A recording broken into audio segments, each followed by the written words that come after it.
Price Lord. Jesus in me ministry சார்பாக உங்களை வாழ்த்தி வரவேற்கிறேன். இந்த 100 நாள் விடுதலை முன்னங்கள் யுத்த ஜெபத்தில் ஆண்டவர் உங்களோட பேசுகிற வார்த்தை யோபு 42:2. தேவரே, நீ சகலத்தை செய்ய வல்லவர், நீ செயலினத்தை தடைபடா என்பதை அறிந்திருக்கிறேன். ஆமனுக்கு பிரியமான தேவச்சனமே, இந்த காலை வேளையில் நம்ம அநேக காரியங்களை குறித்து பயப்படுறோம். நம்மளுடைய வாழ்க்கையை குறித்து பயப்படுறோம், நம்மளுடைய பொருளாதாரத்தை குறித்து பயப்படுறோம், நம்மளுடைய பிள்ளைகளோட வாழ்க்கையை குறித்து பயப்படுறோம், தனிமையாக இருக்கிறோம், அன்பெல்லாம் தனிஞ்சு போச்சு, என்ன பண்ண போகிறோம் அப்படின்ற ஒரு சூழ்நிலைக்குள்ளே நம்ம தள்ளப்பட்டிருக்கிறோம்ல. ஆண்டவர் இந்த காலை வேளையில் சொல்கிறார், நான் எல்லாத்தையும் மாற்ற எனக்கு வல்லமைன்னு சொல்லி நீ விசுவாசிக்கிறாயான்னு கேட்குறாரு. லாசரோட கல்லறையில் ஆண்டவர் தான் சொன்னார், நீ விசுவாசித்தா தேவனை மகிமையை காண்பான்னு சொல்லி நான் உனக்கு சொல்லவில்லையான்னு சொல்லி. இந்த மனுஷங்க சுற்றி இருக்க மனுஷங்க சொல்லுவாங்க எல்லாம் முடிஞ்சிருச்சு அப்படின்னு சொல்லி சொல்லுவாங்க. ஆனால் கர்த்தர் சொல்லுவார், இப்போதான் துவங்குதுன்னு சொல்லுவார். அப்போ முடிவிலே துவக்கத்தை உண்டு பண்ணுகிற தேவன் உங்கள் கூட இருக்கான்னு அப்புறம் ஏன் பயப்படுறீங்க? பயப்படாதீங்க. ஏசப்பா மனுஷங்க முடிஞ்சிச்சுன்னு சொன்னது தான் கர்த்தர் திருப்பி துவக்கத்தை உண்டு பண்ணுவார். உன்னால் அவ்வளோதான் முடியும், இதுக்கு மேலே எந்த இதுவும் பண்ண முடியாது, டைம்லாம் முடிஞ்சிச்சுன்னு சொன்னாலும் கர்த்தர் ஒரு கிரேஸ் டைம் உண்டு பண்ணுவார். அது முடியும்னு எனக்கு தெரியும், என் பிள்ளை வெக்கப்பட்டு போகாதபடி நான் செய்வேன்னு சொல்லி அநேகரோட வாழ்க்கையில் டைம் முடிஞ்சாலும் இப்போ அற்புதம் அல்டிமேட் லெவலில் கிரேஸ் டைம்னு ஒன்று வேலை பார்த்துக்கிட்டு இருக்கு பாருங்க.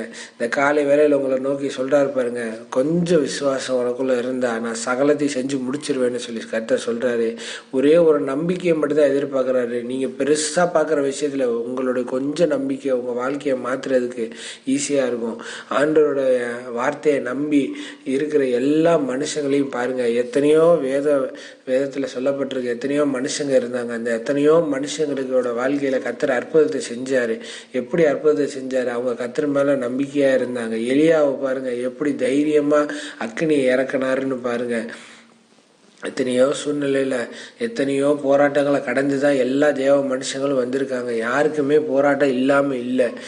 ஊழியம் பார்க்குறோன்னா எங்களுக்கும் அநேக போராட்டங்கள்லாம் இருக்கும், பொருளாதாரத்தில் இருக்கும், எல்லாத்துலேயும் இருக்கும். நாங்கள் கர்த்தரை நம்பி திடனாக இருக்கிறதுனால, கர்த்தருக்குள்ளே எங்களை பலப்படுத்திக்கிறதுனால, ஆவியானவர் எங்களை உற்சாகப்படுத்தி கொண்டு போகிறதுனால எங்களோட இந்த ஊழியத்தில் செய்ய முடியும்.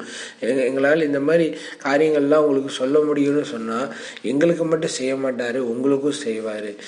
கர்த்தர் உங்களோட வாழ்க்கையில் அற்புதம் செய்வார். நீங்கள் முழு நிச்சயமாக நம்பி பாருங்களேன். ஏசப்பா உங்கள் வாழ்க்கையில் உங்கள் கூட என்னெல்லாம் செய்வார், என்னெல்லாம் எப்படிலாம் உங்களை பார்த்துக்கிறாருன்னு பாருங்கள். கர்ப்பம் அவ்வளோதான், டாக்டர் ரிப்போர்ட் சொல்லிட்டாரு, இதுக்கு மேலே குழந்தை பிறக்காதுன்னு சொல்லிட்டாரா? கவலையே படாதீங்க. டாக்டர் தானே சொன்னார். அதை தூக்கி அந்த ஃபைல் தூக்கி ஓரமாக வச்சுட்டு, ஏசப்பா நீங்கள் செய்வீங்க நான் நம்புகிறேன். டாக்டர் இப்படி சொல்லிட்டாரு, உலக ரிப்போர்ட் இது, ஆனால் இந்த ரிப்போர்ட்டை மாற்றி அமைக்கிற வல்லமை நமக்கு ஒன்றுன்னு சொல்லி நான் விசுவாசிக்கிறேன்னு சொல்லி உங்கள் வயிற்றுல கை வச்சு ஜெபம் பண்ணுங்க.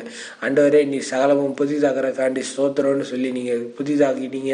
என் கர்ப்பம் ஸ்ட்ராங்காகிடுச்சு, ஸ்தோத்திரம். நீர் எனக்கு உங்களுடைய கரத்தை என்னுடைய கர்ப்பத்தில் வச்சதுக்காண்டி ஸ்தோத்திரம். கர்ப்பப்பை ஸ்ட்ராங்கானக்காண்டி ஸ்தோத்திரம். யூட்ரஸ் பகுதி ஸ்ட்ராங்காக ஸ்தோத்திரம். எந்த தைராய்டையும் நான் பார்க்கவே இல்லை, எந்த பிரச்சனை பிசிஓடி ப்ராப்ளமும் நான் பார்க்கலன்னு சொல்லி நீங்கள் விசுவாசமாக ஜெபம் பண்ணுங்க. கர்த்தர் நிச்சயமாக உங்களுக்கு குழந்தைய பாக்கியத்தை கற்று தருவார். நிச்சயமாக கர்த்தர் மேலே வச்ச நம்பிக்கையில் நீங்கள் குழந்தைய பெற்றெடுப்பீங்க. 1 பிள்ளை இல்லை, 2 பிள்ளையா பெற்றெடுப்பீங்க. 2 பரிவாரங்களை கர்த்தர் தருவார். ஆமேன். அப்படியா விசுவாசிச்சு அதை செயல்படுத்தணும். ஒவ்வொரு தடவை அதை சொல்லணும், சொல்லி சொல்லி செய்யணும். அப்போ தான் அந்த விசுவாசம் நிலைப்படும். விசுவாசத்தினால் நீதிமான் பிழைப்பான்னு சொல்லியிருக்குல்ல. அப்போ விசுவாசத்தினால நீங்கள் எதை சொல்லி அனுதினமும் சொல்லணும். எப்போல்லாம் உங்களுக்கு ஞாபகம் வருதோ அதை சொல்லிக்கிட்டே இருக்கணும்.